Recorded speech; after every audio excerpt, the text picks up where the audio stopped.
Some mornings glide by in silence. No unexpected turns, no whispered omens, just the rhythm of daily life unfolding in measured steps. But there are mornings when the air feels different, thicker, as if holding its breath. On those mornings, it's not what's said aloud, but what lingers unsaid that carries weight. At JFK International Airport, the usual dance of departure had begun. The sky outside the terminal was a clean, unfiltered blue, one of those rare days when the world seemed freshly rinsed. Inside, travelers clutched boarding passes and coffee cups, weaving through each other with distracted precision.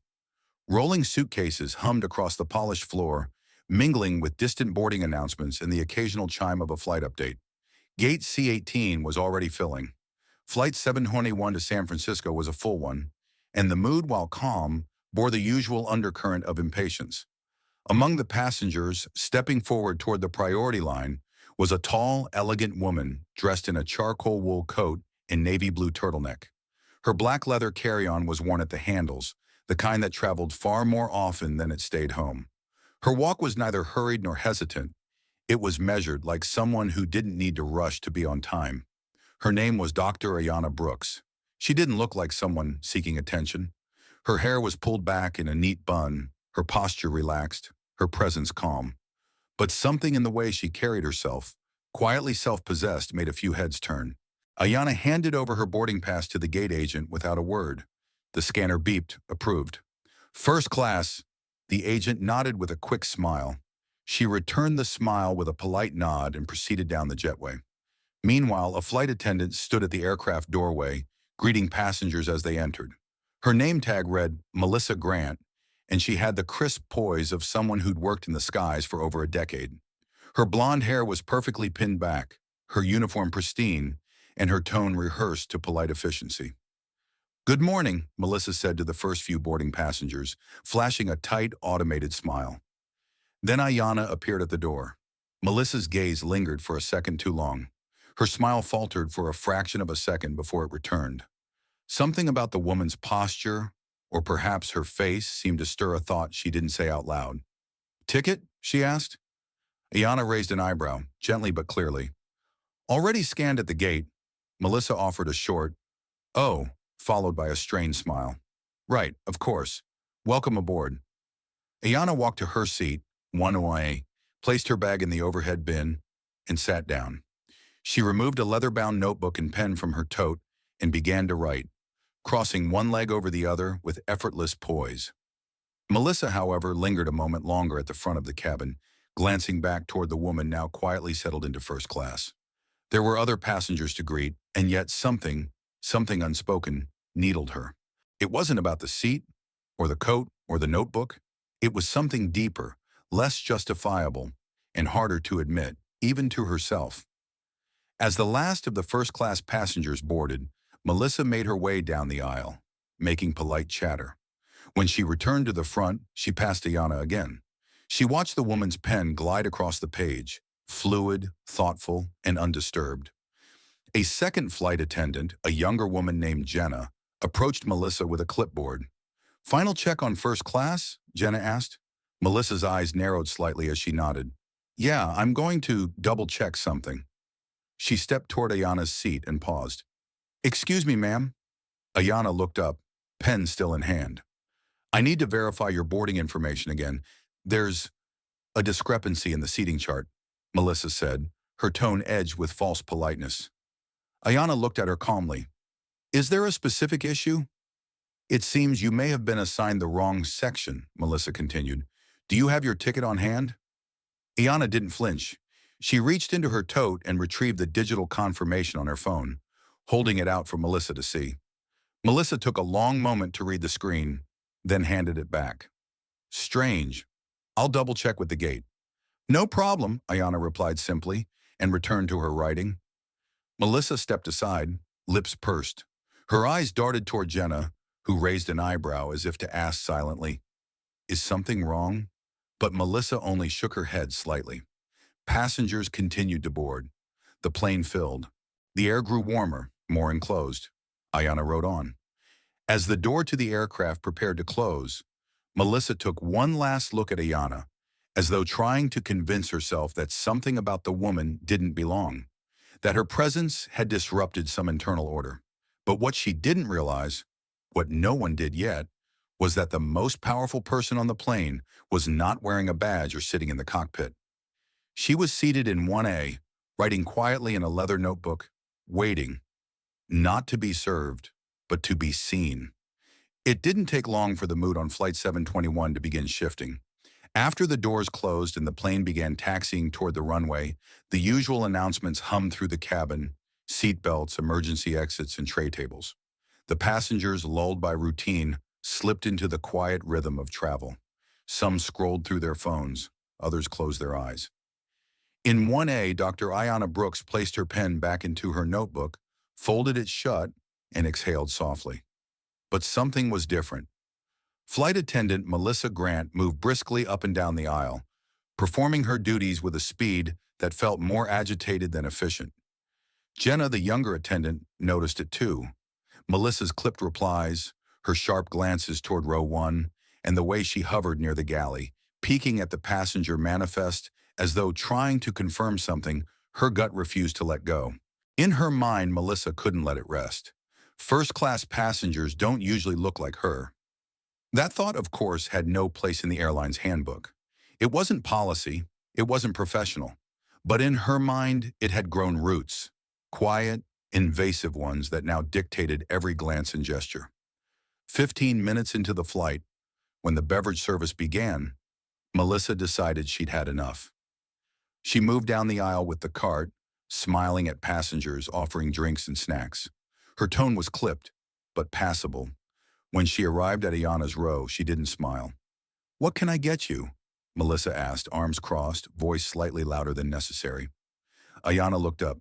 "Just water, please." Melissa raised an eyebrow. "No champagne? No premium wine?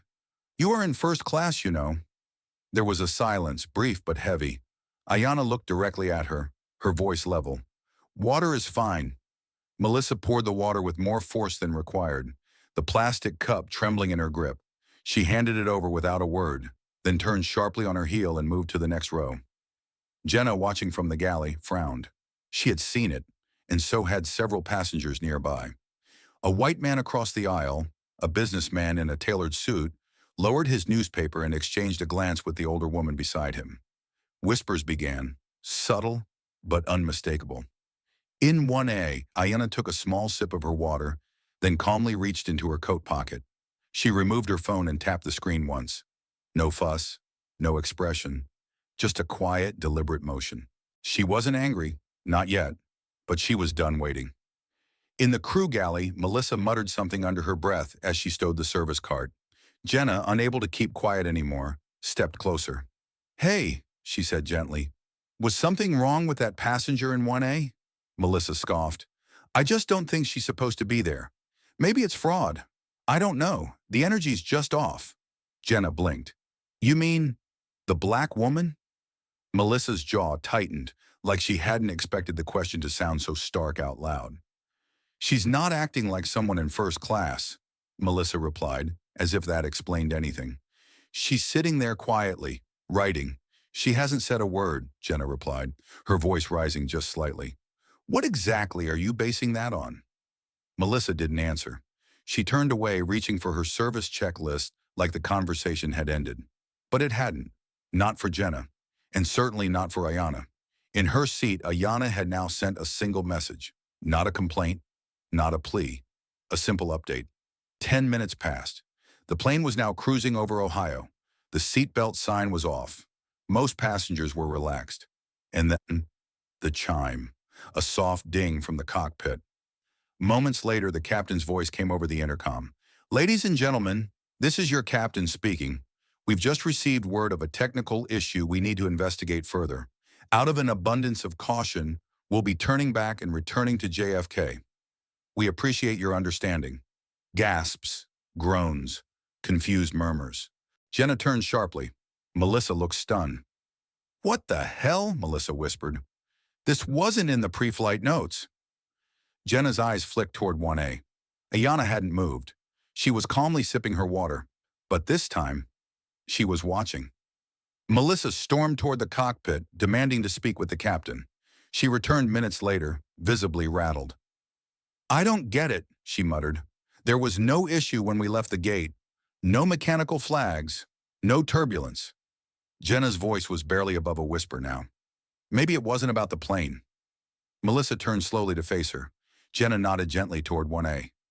"Maybe the problem was us." Melissa's expression flickered, defensiveness giving way to a flicker of doubt. But it didn't last. "I've done nothing wrong," she snapped. But the silence that followed told a different story. As the plane began its slow descent back to JFK, passengers began checking their phones. Wi-Fi had been briefly restored, and that's when it happened. The first tweet appeared. "A first-class black woman on Flight 721 just got humiliated by a flight attendant, then quietly made one call. Now the flight's turning around. This feels bigger." Flight 721, Dignity Matters. It began spreading, fast. Ayana hadn't said a word. But the world had started speaking for her, and this was only the beginning. By the time Flight 721 touched back down at JFK, the cabin was humming with questions. Nobody believed it was a technical issue, not after the abrupt tone of the captain's announcement, not after the unexplained return, and certainly not after the whispers and glances that kept circling back to seat 1A. Ayana Brooks remained poised. She didn't flinch during the descent. She didn't speak, but she knew. She knew what silence could do when applied with precision. As the aircraft taxied to a remote gate instead of the usual terminal, phones began buzzing like a hive awakened. Signal had returned, and so had the noise. But this time, the noise had a purpose. Within 30 minutes of landing, the first local news app pushed a notification. "Unusual turnaround on Flight 721 raises questions after alleged mistreatment of black passenger in first class." Ayana didn't need to read it. She had lived it. Outside the aircraft, the usual crew stairs rolled up beside the door, but something was off. A uniformed officer from the Port Authority stood at the base of the stairs, flanked by two plainclothes officials with tablets in hand. That was the first crack in Melissa's confidence. "What's going on?" she whispered to Jenna. Jenna, who'd been watching from the jump seat, just shook her head slowly. "I think, someone called in a civil aviation officer." "But who?" Melissa asked, genuinely bewildered. Jenna didn't answer. She didn't need to. At the front of the aircraft, Ayana gathered her things. With careful precision, she placed her notebook back into her leather tote, stood, and adjusted her charcoal coat. She walked toward the door without waiting to be told. Her posture was firm, regal, but never hostile. Just as she reached the threshold, Melissa stepped forward, almost reflexively. "I hope your experience was—" Ayana paused. For the first time since boarding, she looked directly at Melissa, not with fury, not with pride, but with a gaze that held both clarity and consequence. "You should be more careful about how you treat people, Miss Grant," Ayana said, her voice low but undeniable. "Because not everyone will stay silent. Some of us carry more than luggage." Melissa's lips parted, as if to reply, but Ayana was already gone, descending the stairs and walking calmly toward the officials, who stepped aside to let her pass like they had been expecting her. Melissa's stomach twisted. She turned to Jenna. "Did she just threaten me?" Jenna gave a long breath. "No, she just told you the truth." By the time passengers began disembarking, the airport had already changed. A corridor usually reserved for quiet reroutes now swelled with tension. Several staff members stood at attention, not security but corporate liaisons. And when Ayana passed through the final checkpoint, one of them leaned toward the lead agent and whispered, "That's the one. That's her." Inside a quiet terminal lounge, a group of executives was already watching the situation unfold on screen. The head of operations, Claire Merriman, pinched the bridge of her nose while watching replays of the flight map, showing a perfectly good plane diverting mid-route under vague pretenses. On another screen, social media feeds exploded, tweets from passengers, videos showing Melissa's demeanor. One short clip of Ayana simply sipping her water while Melissa hovered 2 rows back with folded arms and narrowed eyes. It didn't take long for hashtags to follow. "She belongs. Lashi dignity in flight. Dashi flight 721." The airline's brand name trended for the first time in 6 months, and not in a way their marketing team would appreciate. Back at the crew rest area, Melissa sat on a bench with her hands pressed into her knees. Her voice trembled when she finally asked Jenna, "Who is she?" Jenna hesitated, then opened her phone, typed a name, and turned the screen toward her. Dr. Ayana Brooks, Senior Counsel, United States Department of Civil Rights, former federal prosecutor, interim author. Advocate, Melissa stared and stared. That can't be right. She didn't say anything. She just sat there. She didn't have to, Jenna replied. You already said it for her. Meanwhile, in a discreet office within JFK, Ayana sat across from two compliance officers. She wasn't there to make a statement. She was there to verify the one already made. The officers, clearly briefed, handled her with the care usually reserved for federal liaisons, which in a way she was. We've already spoken to several passengers, the lead officer said. Your name wasn't mentioned directly, but your presence was noted. Ayana gave a single nod. And your call? I informed the Civil Rights Oversight Bureau, Ayana replied calmly. It wasn't formal, yet, but they're watching now. The officer's pen paused. They'll be looking at this airline's training procedures, cabin protocol, response standards, especially regarding racial bias and implicit behavior under FAA guidelines. Ayana didn't say it with anger. She said it like someone reading a weather report. Unavoidable, measurable, real. When she stood to leave, one of the officers offered a sincere gesture. Thank you for keeping your composure. Ayana turned. Silence is not the same as weakness. That evening, as twilight cast long shadows across the city, the airline's internal Slack channels erupted. An emergency board meeting was called. A public statement was being drafted. A review of all recent flights involving customer complaints was ordered. Melissa Grant's name appeared in more than one of them. But for Ayana, the day ended quietly. She returned home, placed her tote beside the door, and sat by the window. No champagne, no celebration, just a calm satisfaction that, for once, her silence had spoken louder than any outburst ever could. By 9 a.m. the next morning, the storm had moved from the skies into the boardrooms. Inside the sleek, glass-walled headquarters of Sovereign Airlines in Manhattan, the senior leadership team gathered around a mahogany conference table. The usual small talk was absent. No clinking coffee mugs, no idle chatter about stocks or weekend golf games. Just tension thick enough to cut with a boarding pass. At the head of the table sat Margaret Kellerman, Executive Vice President of Customer Experience. Her expression was tight, brows furrowed above rimless glasses as she scrolled through her tablet. We are currently trending in 6 different countries, she said without looking up, and not for the right reasons. On the wall behind her, a large screen displayed a split view, footage of Melissa Grant speaking sternly to a composed black woman in seat 1A, contrasted with Twitter hashtags in bold climbing numbers. Your dignity in flight, to do better sovereign, Mari Hui's Ayana Brooks. A man at the far end of the table cleared his throat. Do we have confirmation of her identity? Margaret turned the screen with a swipe. There she was. Dr. Ayana Brooks, Senior Counsel, U.S. Department of Civil Rights. Not only that, Margaret added, her voice flat, she served on the Presidential Task Force for Bias in Transportation Systems. She's testified before Congress. Twice. A heavy silence fell over the room. Another executive, thinner, younger, clearly newer, attempted to lighten the mood. Well, I mean, she didn't say who she was. How were we supposed to know? Margaret slowly turned to him, her voice like cold steel. That is exactly the problem, Carl. She shouldn't have to say anything.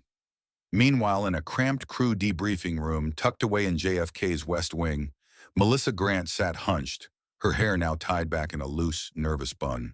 She had been removed from active flight status pending investigation. Officially, it was administrative reassignment. Unofficially, she was a problem the airline didn't know how to solve. A representative from Human Resources entered, clipboard in hand, followed by a quiet, composed woman in a navy pantsuit.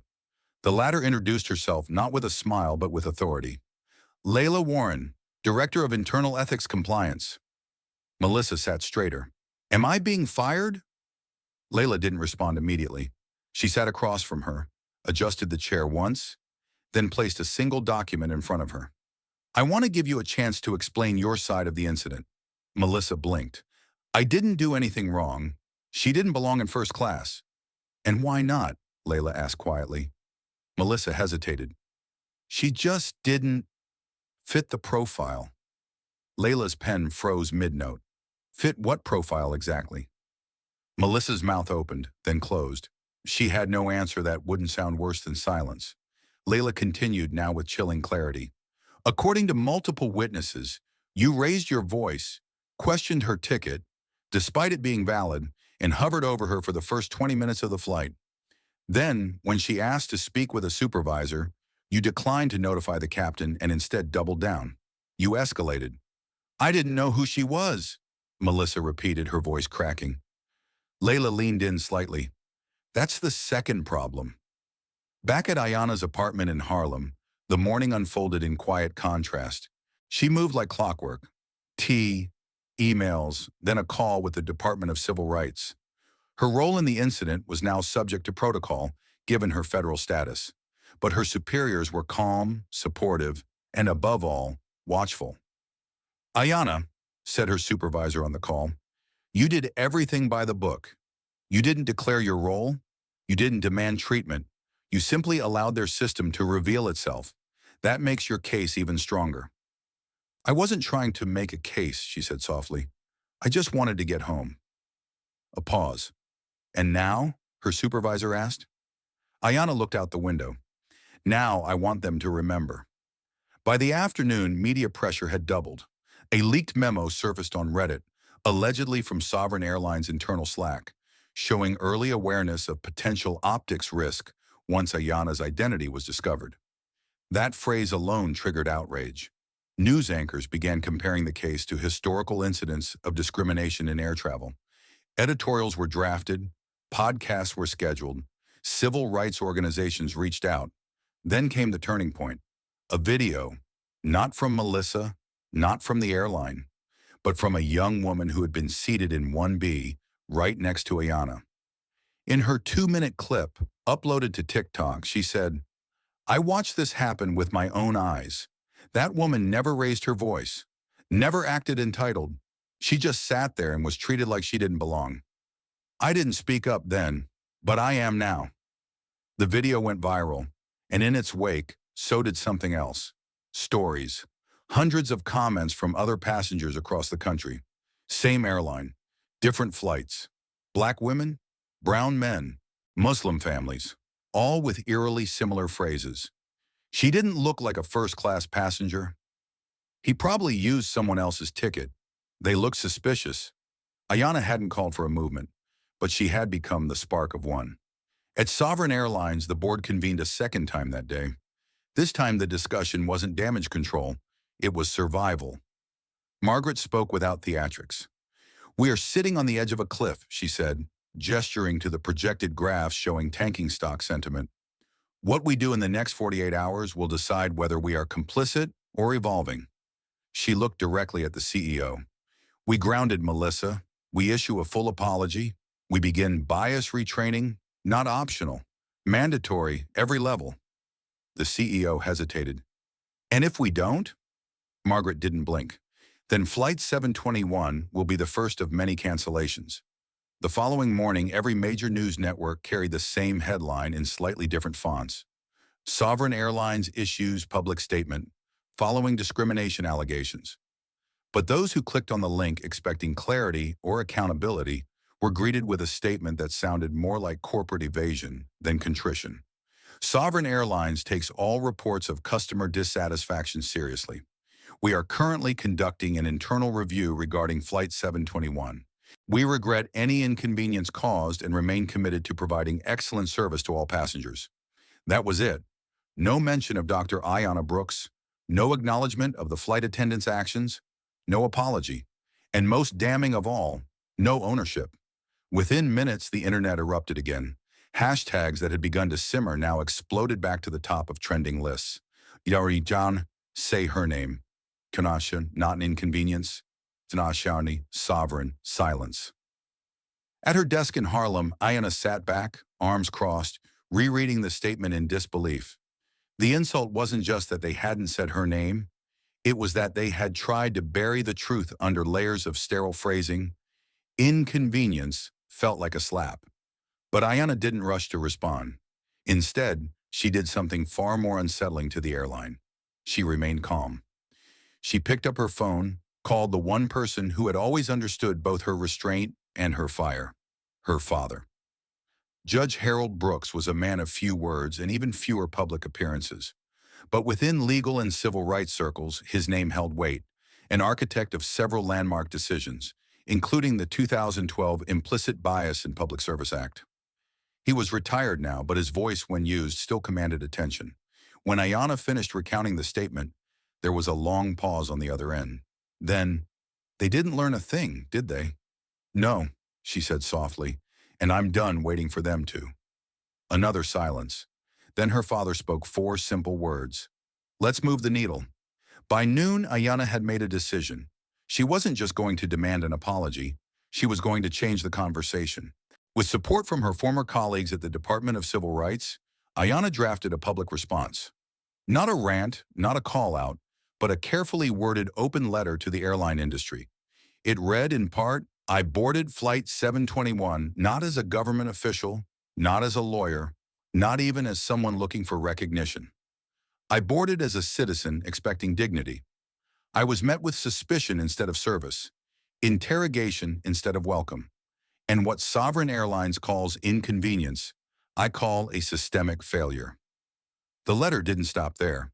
Ayana proposed the creation of a national passenger dignity standard, a framework for anti-bias training, accountability mechanisms, and public reporting within all major U.S. airlines. She named it the Grounded Initiative, and at the very end of the letter, she included one haunting line: "When the skies are not equal, the ground is where change begins."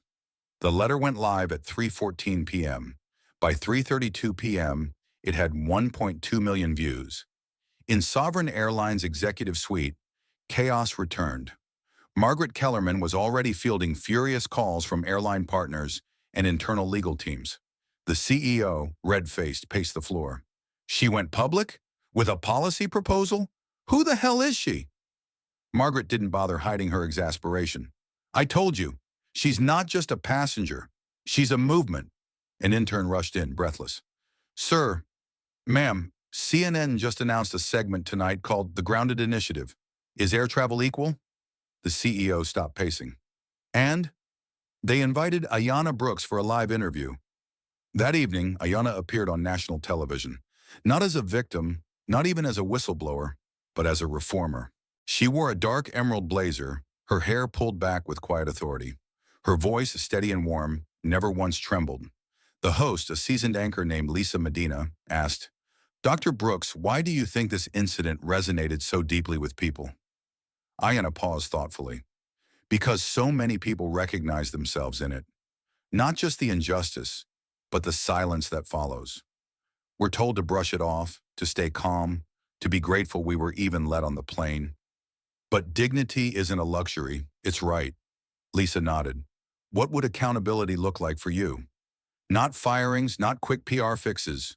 Real reform, real training, and real transparency," Ayana said. "The skies belong to all of us." That shouldn't be a radical idea.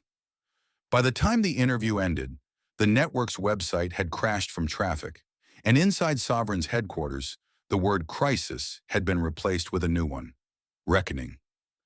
As the night settled over the city, Ayana returned home to find hundreds of messages waiting. Some were from strangers. Others were from old law school classmates. Several came from current airline employees, thanking her quietly for saying what they could not. But one message stood out. It was from the young woman in 1B, the one who had filmed the viral video. It read simply, "You gave me the courage to speak up. I didn't know how much I needed that. Thank you." Ayana closed her eyes. It wasn't a resolution, but it was a beginning. Even as the media storm unfolded outside, Flight 721, the very flight that sparked the national outrage, remained grounded. Literally. Sovereign Airlines had quietly pulled the aircraft from its usual rotation. On paper, it was listed as undergoing maintenance. But in truth, it was being treated like a crime scene, an artifact of something far greater than a PR headache. At Gate 21 of JFK International, the jet sat motionless on the tarmac, its engine hushed, its body gleaming under the late afternoon sun like a monument to a moment no one could undo. Inside the plane, a very different drama was beginning to unfold.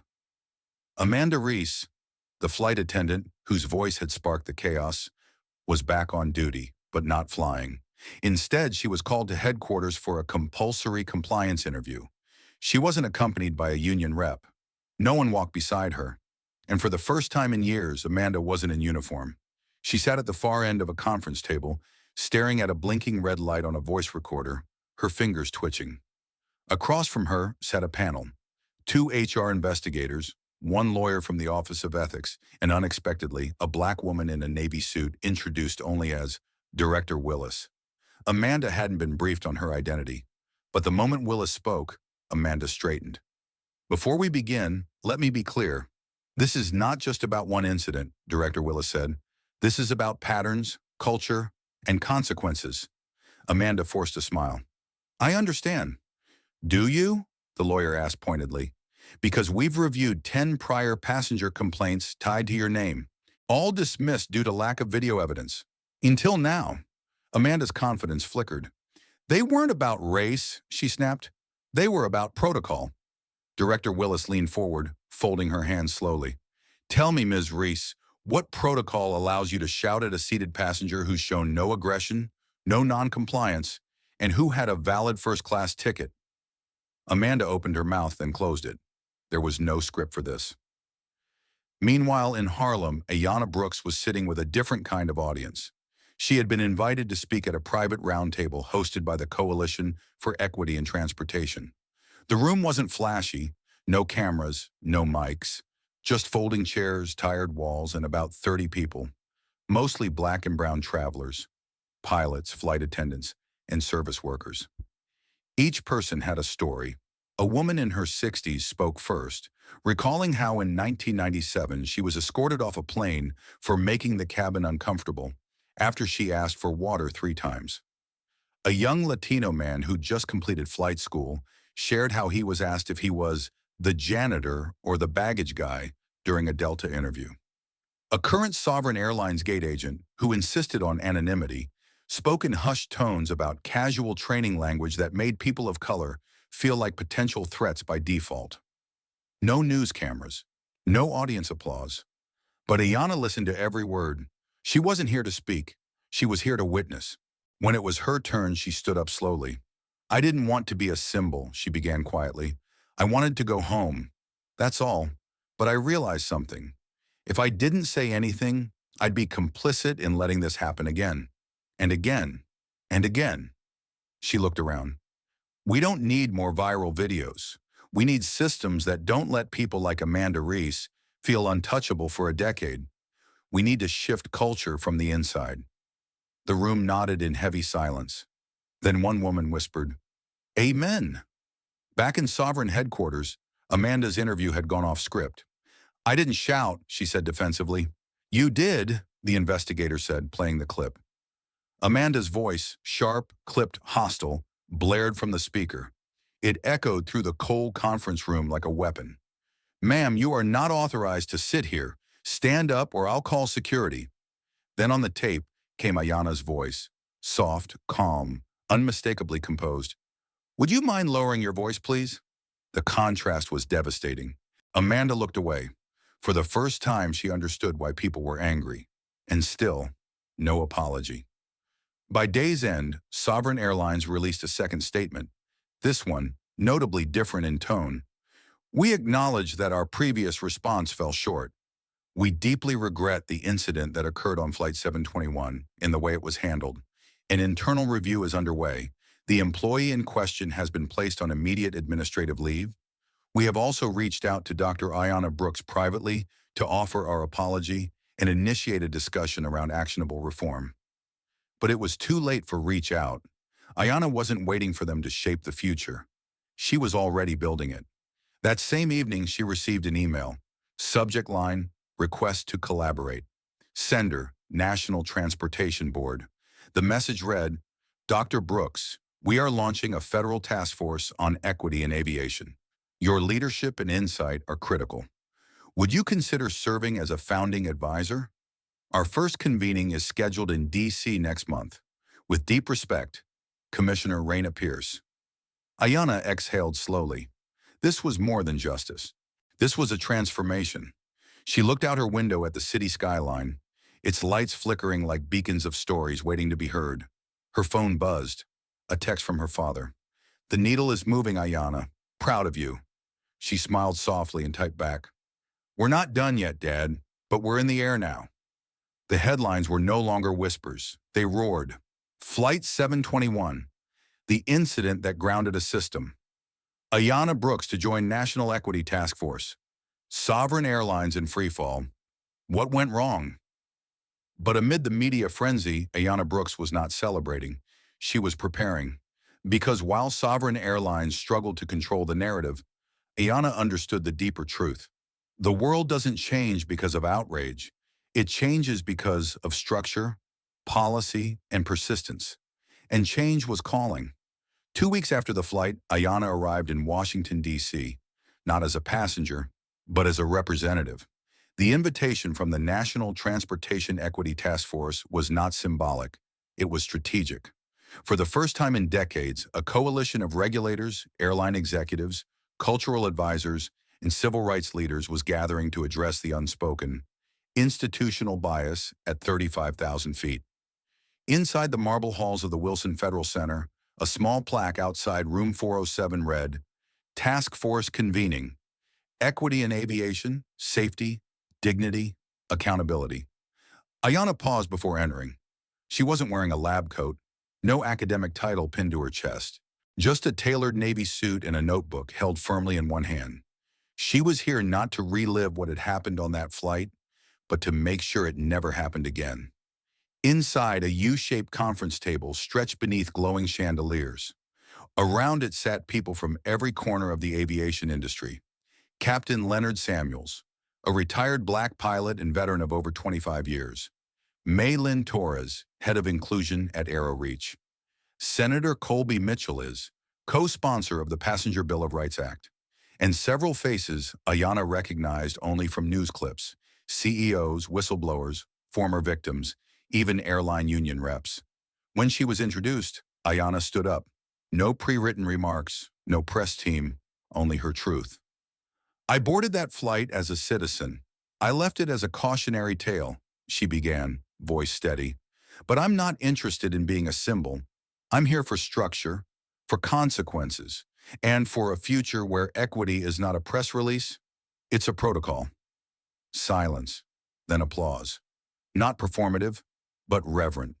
Because the room knew she was the only one who didn't want this spotlight, and that made her the one who deserved it the most. Back in New York, the fallout at Sovereign Airlines continued to deepen. Amanda Reese had been suspended indefinitely, but for the first time, the airline faced not just scrutiny, but internal rebellion. 3 flight attendants sent an open letter to senior leadership, detailing how racially biased protocols were unwritten but understood. 2 black employees in the training division quietly resigned, releasing anonymous testimonials to the press. And behind closed doors, the boardroom tension was mounting. We can't PR our way out of this, one executive admitted during a leaked internal call. We either rewrite the entire culture or we lose everything. Meanwhile, in Ayana's neighborhood, something beautiful was unfolding. Outside the same community library she had once used to study for her psychology boards, a large poster had been placed near the entrance. Town Hall, what happened on Flight 721 and what happens next. Guest speaker, Dr. Ayana Brooks. At first she hesitated. Was she ready to open up to strangers from her block, old neighbors, high school teachers, students, even children? But then she remembered this wasn't about her. It was about the system that had counted on her staying quiet. That night, as she stepped onto the makeshift stage in the library's multi-purpose room, Ayana took a breath. Her eyes scanned the packed space. Elders in folding chairs, teens cross-legged on the floor, mothers holding sleeping toddlers, people who looked like her and people who didn't. She didn't need notes. She only needed honesty. "What happened to me isn't unique," she said plainly. "And that's the problem. The only thing that made it different was a camera and the courage to speak. But every day, people are silenced in quieter ways, ignored, dismissed, misjudged. And that's the kind of turbulence that doesn't make headlines, but it wrecks people from the inside out." A murmur of agreement rippled through the room. One elderly man raised his hand. "How do we change an industry that doesn't want to change?" Ayana paused, then said softly, "We make them listen, not by shouting, but by refusing to disappear." Elsewhere that week, the FAA issued a rare joint statement. "We acknowledge the impact of recent events and recognize the need for structured reform. We are commissioning a multi-agency review on racial bias in commercial air travel. Dr. Ayana Brooks will serve as special advisor to the chairperson of the inquiry." The appointment sent shockwaves. A single flight had become the fault line of a cultural reckoning. And Ayana? She was no longer the passenger. She was now the pilot of the conversation. One night, sitting on her fire escape, Ayana looked out at the Harlem skyline. In her lap was the letter from the FAA, folded, dog-eared, but never forgotten. Next to it, a printout of the first email she ever sent after the incident. Not to the press, not to a lawyer, but to her niece. "One day, this world will see you the way I already do. But until then, I'll speak louder when you're treated small. I'll stand taller when they try to shrink you. And I'll make sure you know, you were never meant to shrink to fit anyone's bias." She closed her eyes. There was no uniform on her body, no title on her chest. But her voice, once silenced in seat 3A, was now being heard at every altitude. And she knew the journey had only just begun. The winds of accountability had shifted. What once was dismissed as an isolated incident had now peeled back layers of something far more systemic, far more uncomfortable. And at the center of it all, quietly but immovably, stood Ayana Brooks. No longer just a name in headlines, but a force whose integrity couldn't be spun or silenced. Yet even as public discourse grew louder, something else began to stir. Something quieter, colder. Inside Sovereign Airlines, a storm was building. One that wouldn't be seen on radar, but would shake the company's foundations just as forcefully. It began with a knock. 3 knocks, to be exact. On the glass door of Sovereign's corporate compliance office, a suited woman stood with credentials in hand and a briefcase tight at her side. Her name was Nicole Tremblay, senior inspector with the Federal Aviation Equity and Ethics Bureau, a body most airlines only heard from when lawsuits escalated into systemic probes. Sovereign didn't expect her, which was precisely the point. "We've been authorized by the Joint Task Force to begin an unannounced audit," she told the chief legal officer, her tone clipped and formal. "This includes crew training records, passenger incident logs, and internal communications for the past 24 months. "On what basis?" the executive stammered. Nicole held up a folder. A single word was printed across the top in bold: Brooks. In a windowless room deep in Sovereign's headquarters, Nicole and her team began combing through data. Thousands of entries, redacted complaint letters, half-processed HR reports, and incident tags marked resolved that were anything but. And as each hour passed, a pattern became painfully clear. The problem wasn't just Amanda Reese, it was a culture, a coded silence, a system where racial profiling was often explained away under vague justifications: passenger security concern, failure to comply, crew discomfort. Nicole didn't need Ayana's footage to see the truth. The paper trail spoke volumes. Meanwhile, Ayana returned to New York, having completed her first round of federal consultations. Her inbox was flooded with messages: students writing papers on bias, advocacy groups requesting collaborations, even junior airline employees anonymously sharing their own stories of suppression and fear. But one message stopped her cold. Subject: "You saved my daughter." The email was from a woman named Michelle Dawes, a mother from Detroit whose teenage daughter, Alicia, had been removed from a plane last year after being deemed suspicious for filming herself doing a dance routine in the aisle. The crew had accused her of acting erratically. No incident report was filed, no apology was given. Elisha hadn't flown since. But when the Brooks story broke and Ayana's calm defiance went viral, Michelle said her daughter saw it. She stood up, the email read. She said, "If that lady didn't fold, maybe I don't have to either." And for the first time in months, she booked a flight to visit her grandma. Ayana sat back in her chair. A lump formed in her throat. Because this was the real reason she spoke up. Not for press, not for revenge, but to remind people like Alicia, you are not a problem to be contained. You are a person to be respected. Back at Sovereign HQ, the audit continued, and the cracks widened. Nicole Tremblay uncovered a troubling detail. Certain crew members, including Amanda Reese, had been flagged multiple times in internal complaints, many involving black or brown passengers, but the files had been quietly archived, rerouted, or resolved with no action. In one case, a trainee who had raised concerns about Amanda's language during a simulation session was later reassigned and let go due to performance inconsistency. It wasn't incompetence, it was concealment. When Nicole presented her findings to the FAA liaison, the response was swift. Issue the violation notice. Begin public accountability proceedings immediately.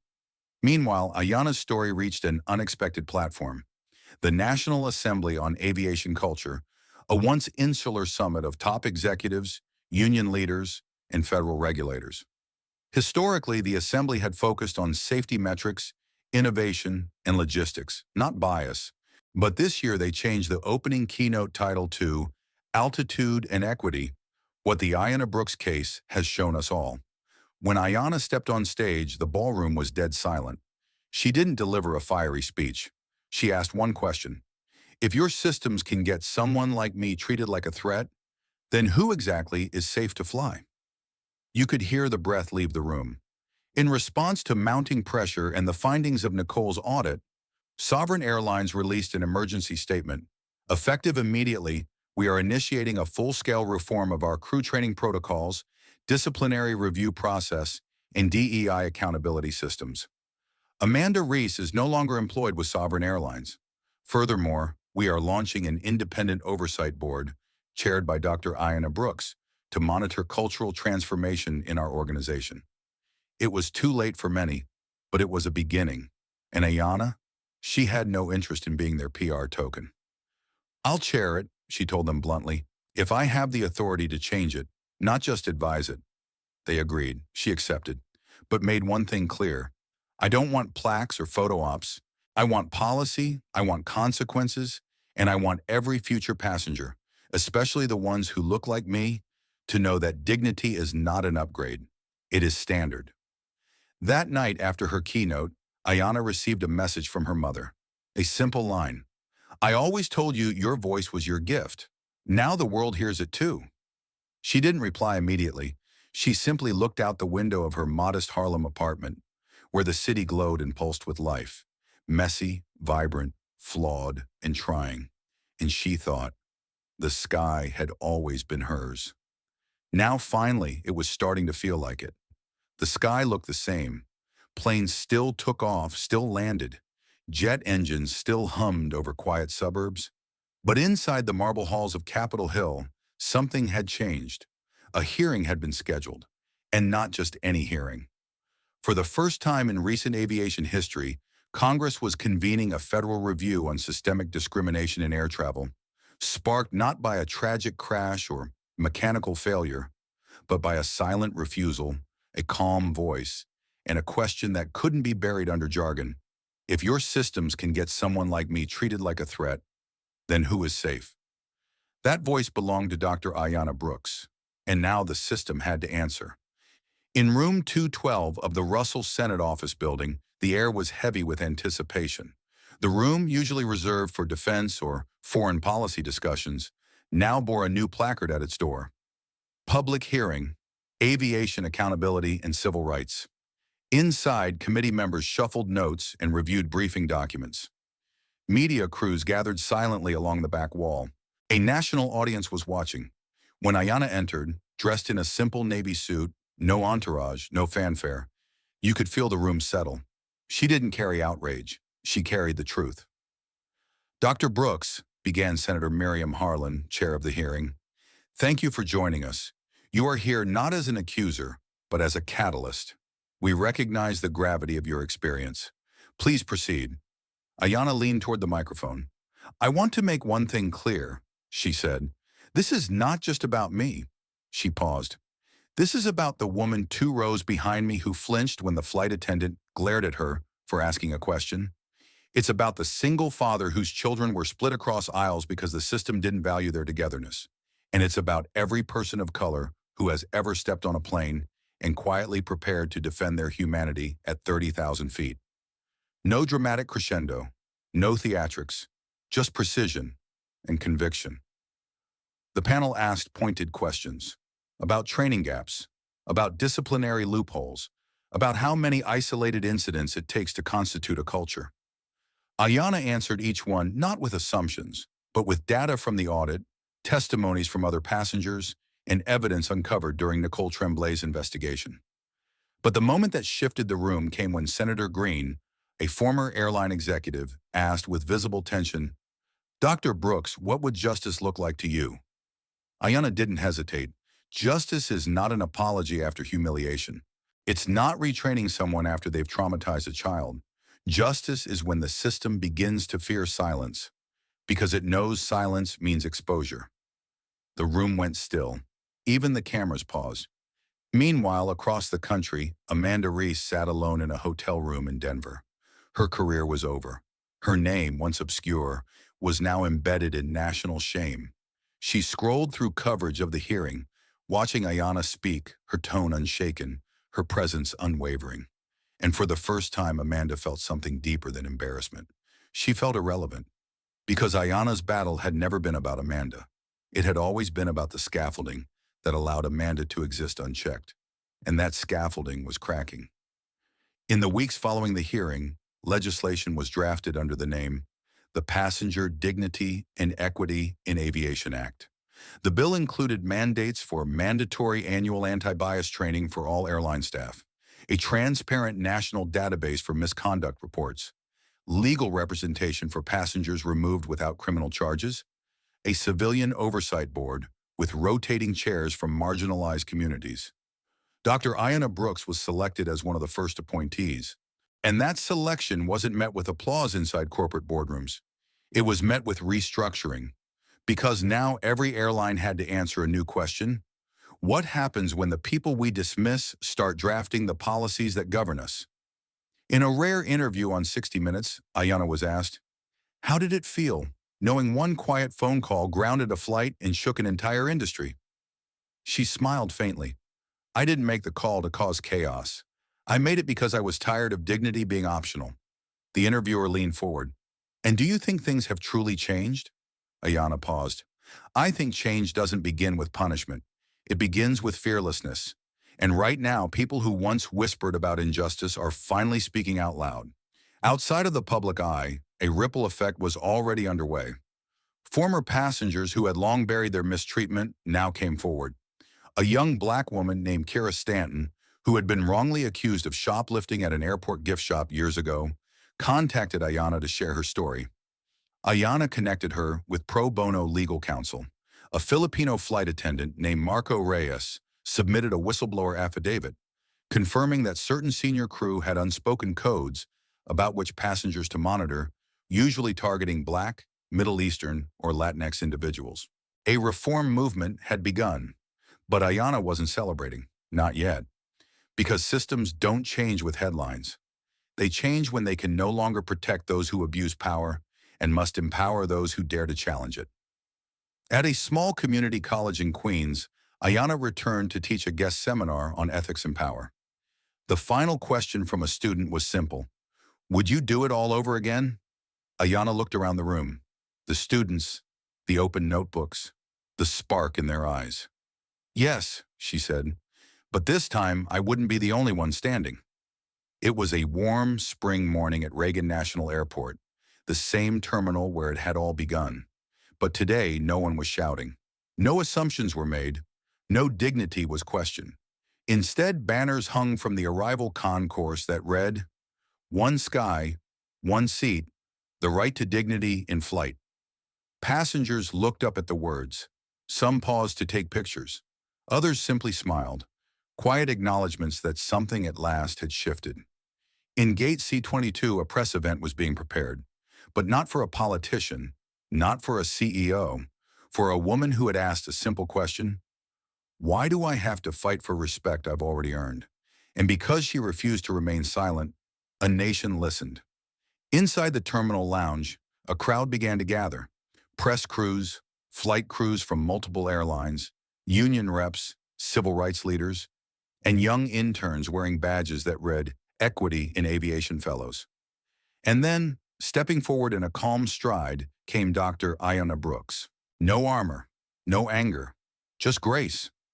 She walked up to a specially prepared first-class seat, placed in the middle of the stage, not to symbolize status, but something far more powerful. Recognition. The host of the event, the new Director of Civil Aviation Standards, tapped the mic. Today we unveil a symbol, not of luxury, but of accountability. He gestured toward the seat. This seat is being dedicated as the first in a new nationwide program called the Dignity Row Initiative, a partnership among airlines, airports, and civil rights advocates. Every airline flying out of U.S. soil will designate one seat per aircraft as a reminder, a promise. The crowd leaned in, that no matter your race, gender, religion, or background, you will not have to shrink to fly. Ayana was invited to say a few words. She approached slowly, her voice low but firm. I didn't plan to become a symbol. I was just tired of being reduced. She looked at the seat beside her. There's nothing magical about a seat. It doesn't make you more worthy. But what it represents, how people treat you when you sit in it, tells you everything about the systems we live in. She let silence hang a moment. And for too long, too many people were told they had to earn respect in places where they had already paid for their right to be. She looked directly at the cameras. So let this be more than a campaign. Let it be a standard. Across the nation, airports began installing dignity corners, interactive kiosks sharing stories from passengers who had spoken out against discrimination, like Kira Stanton and Marco Reyes. Training programs were renamed. No longer just sensitivity training, they were now under the banner of See Me, acknowledgement, accountability, and action. Even the name was inspired by Ayana's original words, see me as I am, not as you fear me to be. Airlines that failed to implement these reforms faced stiff penalties. Passengers now had a 24-hour dignity hotline, and flight attendants who had once operated in silence were now held to national accountability metrics. Change, once distant, had now landed. But Ayana never sought to become the movement. She returned to her teaching, to her mentorship work, to her community. Until one day she received a handwritten letter from a young girl in Houston. The girl's name was Liana. She had read about Ayana and watched the hearings with her mother. In shaky cursive, the girl had written, Dear Dr. Ayana, I want to be like you when I grow up, but also I hope by the time I grow up, I won't have to be like you. I just want to fly and not be afraid. Thank you for fighting. Love, Liana, age 9. Ayana read it again and again until her vision blurred. That was the future she had fought for. Not louder voices, but less need to shout. Several months later, Amanda Reese, now a former flight attendant, appeared in a short video posted from a local community center. Her tone was humbled, not rehearsed. I used to think being a flight attendant meant enforcing the rules, she said. But I learned the hard way that rules mean nothing if they lack humanity. She paused. I never apologized publicly. Not because I wasn't sorry, but because I didn't think it mattered. Now I know that accountability matters most after the camera shuts off. The video wasn't shared widely. It didn't go viral, but Ayana saw it, and that was enough. Because justice had never been about humiliation. It had always been about transformation. The last scene unfolded quietly. At gate C-22, a young boy walked up to the ceremonial seat. He touched it with wide eyes and asked his mother, Can anyone sit here? She nodded. It's for everyone, but it's named for someone special. Who? He asked. Before she could answer, a nearby display flickered on, showing an image of Ayana Brooks walking across the tarmac, her head high against a rising sun. And beneath it, the caption read, This is for those who chose dignity over silence. Moral of the story: true change begins not when the loudest shout is heard, but when the quietest truth is no longer ignored. Ayana Brooks didn't cancel a flight out of revenge. She paused a system to reset it. She reminded a nation that seats are not just for comfort, they are for recognition, equity, and respect. And when the sky was forced to reckon with the ground, a new kind of flight began, one where every passenger could finally take off with their humanity intact.